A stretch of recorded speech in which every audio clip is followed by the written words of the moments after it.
now more than ever, it becomes more and more important to figure out a way to have connection, to have community. And this is one of the resiliency factors that's more on the outside of ourselves that we might have some say over developing. And the reality of this right now is that we need to get creative in how we foster community. Okay. And so one of the things that I've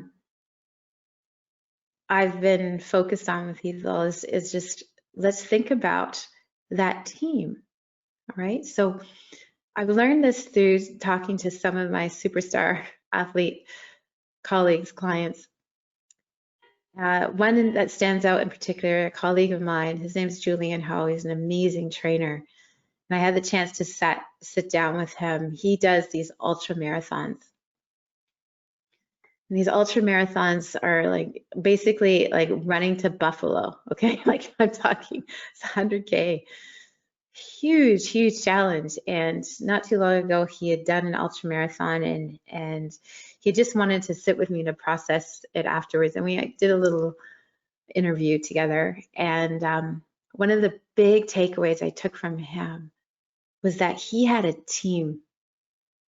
He had a team. He said, this wasn't just me, this was a team effort. And you know, you see a runner on like doing that run, that marathon, the Olympics, and not fully appreciating how important the team was. And so we really got into his whole team that he had that supported him. And he was really selective in choosing his team. He thought about the people who could, what he needed, and who were those people that could support him in that particular way. And he paid a lot of attention to himself, all of the nuance of the things that he needed, like to the point of saying, you know, when I come through the loop and you're handing me the water bottle, don't fill it all the way, like make sure it's only 3/4, because if it's full, I'm going to drink it all and then I'm going to have a cramp. So he had to pay attention, deep attention to himself and what his needs were. He had to think about who are those people that need to be on that team, and he coached them really well. And so when he came along to get like whatever, it's like NASCAR where you have to get your team to change whatever and get whatever for you. And they worked so beautifully together. Whereas others were in this frenetic place, yelling and, you know, not very organized and wasted a lot of energy. So I share that with you because this concept is one that I've used for myself and with my clients when they're struggling. Like who needs to be on your team? In what way? What's their field of genius, right? And when do you need it?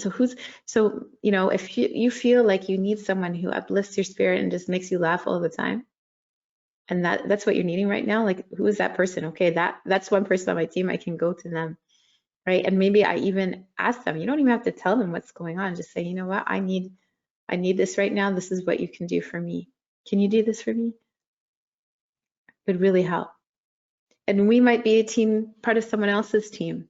But to get out of this lie that we've all been told that we all do it alone, that somehow you're weak if you have to rely on someone else.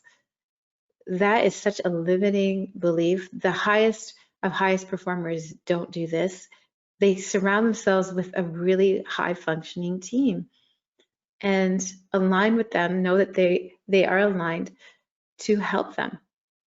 Okay, so now this challenges us to come to figuring out how else can we create community and build that team. And so even if you are, you know, on your own, in your home, stuck at home, feeling quite cut off, I would challenge you to think about who are those people? Who are my people? And if you have no people, who might they be? Where might they be hanging out? What is it that I need? It starts with the self-reflection. And then we use our creative mind to figure out a way.